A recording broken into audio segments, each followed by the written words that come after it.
здесь все изменилось. Здесь все было чуждо, мне казалось, это не то. Это совсем не тот Крым, который мне мама говорила, о котором я в воображении своем рисовала.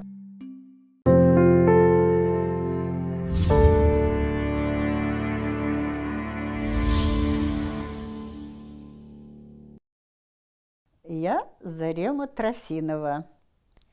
Родилась в Симферополе в 1939 году. Мама Халилова Сундус, бабам папа Джилилов Абдраман, актер. Я по роду своей деятельности в этой жизни художник от и до. Во-первых, я помню свою комнату, где мы жили. У нас было плетеный стол, плетеные кресла традиционно татарских вот того времени, эпохи той. Вот. Был огромный комод, было зеркало и мой братик маленький. Ему тогда было около 2 лет. А потом помню уже бомбежки, уже вот эти наши застекленные окна крест-накрест забитые. И когда взвывала эта вот сирена, мы все во дворе, это училищное в том краю было, там был подвал, и все туда были. Эдем Аганиметулаев там жил рядом с нами. И вот все мы там в этот подвал собирались. Ночь выселения, тоже шел дождь. Уже было темно, мы уже спали. Мама, и вдруг этот стук, это хорошо я помню, мама керосиновую лампу зажигает, и входит вот это огромного, мне казалось, огромного роста этот солдат какой-то был, и он все время вот с винтовкой ходил, все время прикладом как бы подторапливала. Мама как будто рыба билась об эти стены, искала, что, чего брать. Ничего не брать, ничего. Вот это то, что мы ничего не взяли, и я только... Мама мне взяла ленточки почему-то, а я свою игрушку какую-то елочную. И мы вышли в ворота, и был дождь. А ноги у меня почему-то без обуви оказалась я. И погрузили в грузовик, и солдат сказал, что когда будем ехать мимо вот этого места, где мой младший братишка. В тот день я была дома, а братик уже был в детском саду круглосуточном, потому что мама устроилась на работу. Это... И вот, проезжая мимо этого, мама начала стучать. Мы сидели впереди как раз. Битком набитая машина была. Студебекер, вот с такими вот... Сверху была такая деревянная перекладина, мы там были. Мама стучит, а он ее прикладом на место усадил. А мама хотела выброситься из-за этого. Ночь в вагонах, у нас ничего есть не было. У нас и дома-то ничего не было, как мама мне рассказывала. В вагоне, значит, есть нечего, и тот, кто нам что-то давал, ребенку, мама не ела. Вот эта картина, которая у меня, это как раз посвящена этому моменту, потому что это, наверное, сколько лет? Мне уже 80, а я даже 81, и я до сих пор с болью вспоминаю этот момент, когда мама говорила, что ничего есть не было. Я не знаю, как мы 18 дней проехали, как мы выжили. Я попадаю в круглосуточный сад, а после этого в детдом. Мама попадает в больницу, тоже в очень тяжелом состоянии, 6 месяцев была она. И в детдоме оказалось, Сакине Налбантова работает. И она по имени, как тебя зовут, Зарема, как фамилия Джилилова? Сена Бабанг Джилилов, актер, да. Она дает телеграмму отцу. А отец в Ленинабаде попадают, они там отдельно. И вот он меня забирает. Вот таким образом, год там я, пока мама выжила, оказалось, она была очень при смерти. Но выжила, слава богу, на счастье мне, дала мне в жизни очень много. Благодаря ей я нашла свой путь в жизни, в общем. Она человек тонкий, очень заботливый. Анамдеем, я говорю, такой мамы ни у кого, наверное, нет. Но, наверное, все мамы единственные, необычные и жертвенницы. Испробовала все кружки, какие только можно. И художественные, и, вернее, художественное чтение, и театральный. Там был у нас кружок Дом пионеров. Очень красивый, роскошный был, около парка в Намангане. Там танцевальный кружок, я не знаю, фотокружок, во всех, пока не остановилась на изо-кружок. Там была замечательная учительница Тамара Юрьевна. Не могу не сказать о ней, на всю жизнь я помню ее как человека, который дал мне веру в себя. Всегда была поддержкой. Вот краски мне давала, масляные. Первые она мне дала это в руки. Это же стоило деньги. Холст. Только пиши, работай. Пробовала. Даже уже знала, как нам трудно достается. Она давала нам, находила какую-то работу, Зарема, нарисуй, вот за это тебе 6 рублей или 5 рублей. Но это деньги были. И я маме, ну, потом хлопок. Эти поездки на хлопок с 4 класса. Все это прошли мы. Эти тяжелые мешки с хлопком, которые до 100 килограмм я собирала. Это что-то. И зачем это мне надо было? Вот так вот. А другой был преподаватель, когда я в 7 классе вернулась, он мне спросил, ну что, поступила? Ситуация начала сказать, да вас, татар, как мусор надо выметать из этого. Вот такое в глаза мне. Я пришла маме, говорю, я не буду ходить в школу, нет. А тогда началось, и у меня стресс такой был, что я заболела так. У меня высыпало все на голове, везде. От переживания, что меня так оскорбили, ничего не могу сказать. И мама пошла, конечно, и перевели меня в другой класс, не там, где он был, наш классный руководитель. Поступила в Ташкентский на книжную графику. Она давала мне возможность, потому что у меня уже ребенок, и я могла брать книги, читаешь там, и в то же время рисовать все. Когда в издательстве Гафура Гуляма были, издавались книжечки, они совершенно маленькие, я уже как-то говорила, что это вот небольшие брошюрки, очень финансирование было скудное, писатели тоже вынуждены были писать такое, знаете, наверное, ну, проходящее, что ли, такое, ну, как бы... Не вдаваясь ни в историю, не вдаваясь ни в жизнь, не то, что с нами произошло, как будто этого не было, понимаете? Как будто закрыли все на это, уши, глаза, все.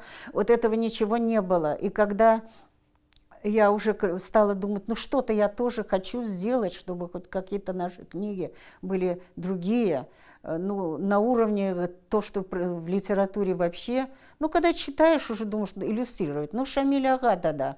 Конечно, вот его книги уже были насыщены где-то воспоминаниями, там военные. В газете сначала рисовала тоже. Никто меня не ругал, хоть какие противные рисунки я когда смотрю. Они, казалось бы, ну какие, еще не профессиональные, но наши всегда поддерживали Безантатар. В 1978 году были здесь с Али. В Алуште мы были, все по-другому было, казалось, еще все видно. Я еще тогда переживала, думала, дети чужие бегают, знают Крым больше, чем я, босоногие такие, каждый уголок в Алуште знает, а я ничего не знаю, я не знаю, как здесь. Я в Симферополе родилась, думала, найду каждую улочку, так мне казалось. Как будто, знаете, старая деревня какая, даже в Узбекистане такие поселки были, Крым никак не изменился. Даже в Гурзуфе, в Доме творчества, когда мы с Алимом были, там архитекторы из Москвы были, ребята, и они говорили тогда, боже мой, что же это, татарский дух здесь витает, я это очень хорошо помню, из Союза художников они архитекторы были. И говорят, тут татарский дух витает, а я ходила в своем кушаке тогда, понимаете, мне казалось, что вот-вот мы здесь будем. Когда мы вернулись сюда, сначала мы были вдохновлены. У меня персональная выставка, у меня 120 работ в 3 залах выставили в нашем музее в Симферополе. Было очень много наших людей, которые, где кто только приехали в Крым, полные залы были, цветов много, все было. Люди плакали, все видя, что вот вдруг нас вот так встречают, что нам дали такой зал даже. Но там работали в то время настоящие искусствоведы, которые понимали, что такое искусство, каков путь его, да. И они нас очень тепло встретили. Выставка наших художников, ребят, была, там тоже все думали, что же они из себя представляют, эти художники, крымские татары, каков их уровень, на каком они, на примитивном ли уровне. Но когда был выставлены эти 3 огромных зала Союза художников, было очень много народу. В телевидении все, просто вопросы, что, чего, как вы жили, как вы творите, как, что у вас в перспективе. Мы-то надеялись, что вот так и дальше будет. Но когда уже пошло дальше, когда я уже думала с издательством связать свою жизнь дальше, делать свои работы, книги, но, увы, началось вот, знаете, такое, как будто тебя нет, как будто тебя нет. Когда вернулись уже, то я увидела здесь Бахчисарай, мой дорогой, родной Бахчисарай, как будто бы вот забытое захолустье какое-то, ничего нет. Только природа вот та в долине, она еще как-то родины отдавала вот этим духом нашим. Несколько лет вообще ничего не могла делать. Композиции, там думать о чем-то, никак, не рисовать, не писать, ничего не могла. Только то, что нужно для издательства, где не надо ни о чем думать, вот констатация чего-то конкретного текста, и все. Вот для них я сделала работы. И вот только когда уже поэзия крымских ханов, когда Дружинин вместе с Нариманом Абдуль-Ваапом. И вот они мне предложили иллюстрировать эту книгу. Для меня это было просто как новый вздох, глоток надежды, что что-то можно сделать. Я помню, в степь мы ездили как-то, когда взяли его родителей навестить. Приехали в степь туда, огромное солнце, красота необыкновенная, понимаете? И нас повели на кладбище, которое там, немцы жили раньше, Фрайдорф, Екатериндорф, что-то как мама рассказывала. Памятники старинные, с готическим шрифтом, повалены друг на друга. Рядом стоит с этими искусственными цветами могилка. Вы понимаете, как можно так относиться к памяти другого народа, если ты не ценишь своего, то у тебя тоже так же произойдет. Сколько наших кладбищ рушили. Каждого народа своя боль, но наша боль не меньше других. И поэтому, конечно, хотелось бы, чтобы и молодежь поняла, как важно нам сохранить свою землю, язык родной, как нужно дома говорить на своем языке. Это уже все теперь об этом говорят. Сейчас расширяются горизонты в образовании, да? Человек, чтобы для борьбы ли, вообще для самообразования, для знаний, то, что они едут, ну, было бы хорошо, если бы они возвращались на родину и принесли бы свои таланты, свои умения родине и что-то смогли сделать.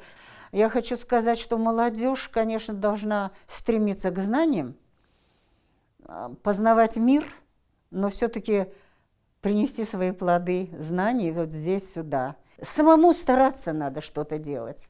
Я не знаю, сейчас молодежь устраивается как-то, что... Я знаю, у меня соседи 2, высшее образование закончили. Высшее образование торгуют на рынке. Здесь закончили, здесь. Понимаете? Это очень печально. Талантливые девчонки. Вот не нашли себя, вот потому что, знаете, стремятся хорошо жить, наверное. Устроиться как-то. Вот я слушала как-то Надыра Бекирова в передаче тоже вот. Я вот помню, он сказал, что да, стремление одеться красиво, свадьбу сделать большую, там, дорогую, не знаю, на 340, на 400 человек. Я говорю, не это же главное в жизни. Ну не это же главное в жизни. Ну почему нужно сверкнуть, блеснуть перед кем-то? После 2014 года и мы в Гданьске выставляли работы в свое время, очень тепло нас встречали, там мусульманская среда, очень было тепло принято. И, конечно, когда они узнали, были очень много писем и звонков. Приезжайте, мы вам поможем, мы вам устроим. Ну как мы бросим то, к чему стремились всю жизнь? Это было невозможно, даже в мыслях не было такого. Вот как будет, так будет. Приняли то, что есть. Но это не значит, что мы согласны со всем, понимаете, то, что происходит. Вот смотрите, театр ставит увеселительные спектакли. Я знаю, что народу, наверное, хочется забыться, да, и смотреть какие-нибудь, ну, веселые спектакли какие-нибудь, а в то же время Нам же, у нас есть свои Чобанзаде, у нас есть Сабрия Речепова, о которой можно написать, Амдигерайбай. То есть у нас есть очень много историй, наши герои, о них ведь спектакли можно поставить. Я думаю, они будут востребованы. Почему бы не сделать это? Почему у нас профессионалов там нет нормальных? Хорошие актеры есть у нас. Ох, более много, очень много. Когда говоришь, страдаешь просто. Можно сказать, что мы уже свое прошли, возраст у нас уже такой, но нам надо думать, чтобы и молодежь об этом задумалась. Семья, важно очень семья, дети, воспитание их в духе преданности Родине. В первую очередь для Родины и все, а Родина – это наш Крым. Пока она не в наших руках, но мне бы хотелось, чтобы она была наша. Наших рук, что пусть была бы автономия. Я бы хотела, чтобы никого их здесь не было, чужих. Те, которые не любят Крым. А были те, которые любят эту землю, пестуют ее, чтобы они не рубили эти деревья ради своего удовольствия, чтобы построить свою хибару следующую. Чтобы те, кто любит, чтобы здесь цвел мой дорогой, родной, любимый Крым, чтобы деревья посадили. Вот мы пришли, посадили, сколько деревьев посадили. Вы посмотрите садик мой. Я любуюсь этими цветами, потому что я знаю, это моя земля, и я хочу, чтобы он цвел, как и раньше было, чтобы цветы были вокруг. И чтобы мой дорогой родной народ свой не забыл свой язык и песни пели. Вы знаете, я выхожу утром, пою песню на татарском языку. Селям алейкум айтам. Ветанам селям. И моя внучка тоже так делала. Когда она маленькая даже была, еще недостроена. Менің Крымым деп на более кучагына очуп, вот так вот. Боялась я, что она упадет. Мой Крым, говорила, понимаете? Оно у нас в крови сидит. Мы дети этой земли. Мы дети этой земли. Оно в нас, хочешь не хочешь, оно вот прям вот со вдохом она у меня. Это моя земля, понимаете? Смысл жизни, как миру угадать в саду недолгой жизни? Вот я об этом думала. Вот как угадать? Вот как угадать эту цель, которая в жизни у нас? Ведь мы рождены уже с предопределением, как бы, да? Вот как нам прожить эту жизнь? Будешь ли ты честным, будешь ли ты вором, будешь ли ты предателем, будешь ли ты созидателем? Я для себя выбрала цель созидательную. То есть для меня важно, чтобы я что-то творила такое, чтобы оно принесло пользу моему народу. И это не пустая фраза. Во-первых, сохранила память. Потому что когда в Ташкенте мы жили, я делала эти книги, они были как раз, показала, как мы жили, как по рассказам маме. То есть вот это была моя цель.